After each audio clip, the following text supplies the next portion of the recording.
السلام علیکم ورحمۃ اللہ وبرکاتہ۔ میرا نام محمد فاروق اعظم جتوئی آپ کی خدمت میں حاضر ہوں۔ تمام تعریفیں اس پاک ذات کے لیے جو دلوں کے بھید خوب جانتی ہے۔ امید ہے آپ سب خیریت سے ہوں گے۔ الحمدللہ بسلسلہ ہمارے ٹاپک جاری ہیں اور امید ہے کہ آپ لوگ اس سے فائدہ مند ہو رہے ہوں گے اور اپنے دوست احباب اور اپنے رشتہ داروں اور جن سے آپ پیار کرتے ہیں جو آپ کے ساتھ کام کرنے والے لوگ ہیں ان تک ان ویڈیو کو ضرور پہنچا رہے ہوں گے۔ ہمارا جو پیچھے ٹاپک چل رہا تھا وہ تھا کہ کس وقت جو ہے نا ہمیں آگ نہیں بجھانی چاہیے۔ تو اس کے اندر میں نے فرسٹ 2 سٹیپ آپ کو بتائے تھے کہ آگ بجھانے کے لیے اگر آپ آگ بجھانے کا آلہ استعمال کرنا نہیں جانتے تو اس ترانے میں بھی آگ نہ بجھائیں، کیونکہ جب آپ کو معلوم نہیں ہوگا تو آپ اس آلے کو استعمال کریں گے تو آپ کے لیے وہ فائدہ مند کبھی بھی ثابت نہیں ہو سکتا ہے کہ آپ کے لیے مزید خطرناک ثابت ہو یا آپ کے کوئی اور نقصان ہو جائے۔ دوسری چیز اس کے اندر سٹیپ 2 جو میں نے بتایا تھا کہ اگر آگ بہت ہیوی کنڈیشن میں لگی ہوئی ہے، آگ بہت آگ سے پھیل رہی ہے اور آپ کے پاس فائر ایکسٹنگوشر ہے، ایک سلنڈر ہے، تو ایک سلنڈر بہت زیادہ آگ کو نہیں بجھا پاتا تو وہ آپ کے لیے کوئی فائدہ مند ثابت نہیں ہوگا۔ تو اگر آپ کے لیے پراپر فائر فائٹنگ کے لیے کوئی لاہ عمل کوئی چیز موجود نہیں ہے تو آپ تب بھی آپ جو ہے نا آگ بجھانے کا سلسلہ یا فائر ایکسٹنگوشر اس کے اوپر چھوٹا ہے تو آپ استعمال نہ کریں اور آگ نہ بجھائیں۔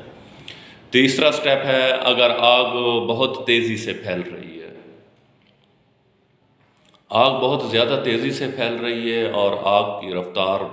زیادہ ہے تو آپ اس بلڈنگ کے اندر جب موجود رہیں گے تو وہ آپ کے لیے خطرناک ثابت ہوگی، اور صرف وہ آپ کے لیے خطرناک ثابت نہیں ہوگی، ہو سکتا ہے کہ وہ کچھ ہی لمحے میں آپ کو کوئی نقصان پہنچا دے صرف آپ کے سوچ وچار کرتے دورانے میں۔ تو آپ اس کے کنٹرول کے لیے ہیوی ڈیوٹی ایکوپمنٹس ضرورت ہوتے ہیں، اور ہیوی ڈیوٹی ایکوپمنٹس اور فائر فائٹنگ ڈپارٹمنٹس کا ٹرین پراپر ہونا وہ لازم ہوتا ہے۔ اگر وہ دونوں چیزیں ہیں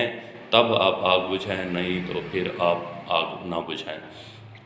اور آپ اس کے لیے ایک اور پیرامیٹر بھی استعمال کر سکتے ہیں کہ آپ ایسے عمل کے دورانے میں آپ مدد کے لیے کوشش زیادہ کریں۔ آپ جو لوگوں کی مدد کر سکتے ہیں وہ لوگوں کی مدد کریں۔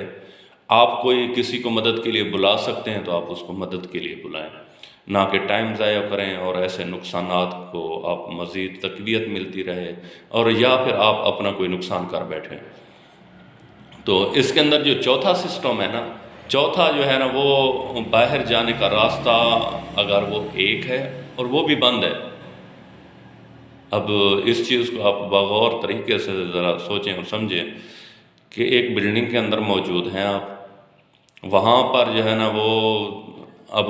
آپ فائر فائٹنگ کے لیے اندر چلے گئے، وہ راستہ ایک ہے باہر جانے کے لیے اور راستہ بھی بند ہے۔ اب آپ بتائیں کہ جب آپ فائر فائٹنگ کا عمل شروع کریں گے اور خدا نخواستہ آپ کو وہاں سے باہر نکلنا پڑ جائے اور وہ راستہ تنگ ہو یا پھر اس کی چیز آگے کوئی مٹیریل کوئی چیزیں پڑی ہوئی ہیں تو آپ کیا کریں گے؟ اب مجھے نہیں سمجھ آتا کہ میں جو ہے نا میرے پاس کنڈیشن بھی یہ ہے، میرے پاس صورتحال بھی مجھے سمجھ آ رہی ہے کہ یہ ہے، اور اس کے باوجود بھی پھر میں اندر گھس جاؤں۔ تو یہ میں شروع سے لے کر آج تک پھر آپ سے وہی بات کروں گا کہ سب سے پہلے زندگی کا بچاؤ ہے۔ زندگی کے بعد پھر مٹیریل آتا ہے، پھر مشینری آتی ہے، پھر مال و متاع کا بچاؤ آتا ہے۔ زندگی ہے تو سب کچھ ہے، اگر زندگی نہیں ہے تو پھر کچھ بھی نہیں ہے۔ تو اس کے لیے ہمیشہ یاد رکھیے گا کہ آپ اگر وہاں پر جو ہے نا ایک تو باہر نکلنے کا راستہ ایک ہے اور وہ راستہ بھی تنگ ہوا پڑا ہے، اور تنگ ہے یا پھر وہ بند ہوا پڑا ہے۔ اب آپ بتائیں کہ فائر فائٹنگ کے عمل کے دورانے میں جب اللہ نہ کرے آگ ایک دم شدت ہی پکڑ جائے کسی بھی وجہ سے تو آپ پھر کیا کریں گے؟ آپ تو پھنس گئے پھر وہاں پر،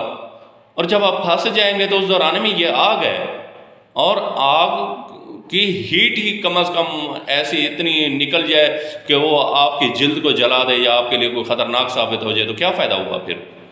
آپ کسی مشینری یا مٹیریل کو بچاتے ہوئے آپ نے تو کمپنی کا اتنا بڑا لاس آپ نے کر دیا کہ کمپنی جو ہے نا ایک ڈیتھ کے اندر، اور ایک جو ڈیتھ کا جو کمپنی کے اوپر اثرات ہوتے ہیں، آگ لگنے کے اتنے اثرات نہیں پڑتے کمپنی کے اوپر یا کسی دفتر کے اوپر یا کسی فیکٹری یا نجی مل کے اوپر، اس کے اوپر سب سے زیادہ جب کسی افراد کی ڈیتھ ہو جاتی ہے تو وہ کمپنی کے مورال ایک دم سے ڈاؤن ہو جاتے ہیں اور اس کمپنی کا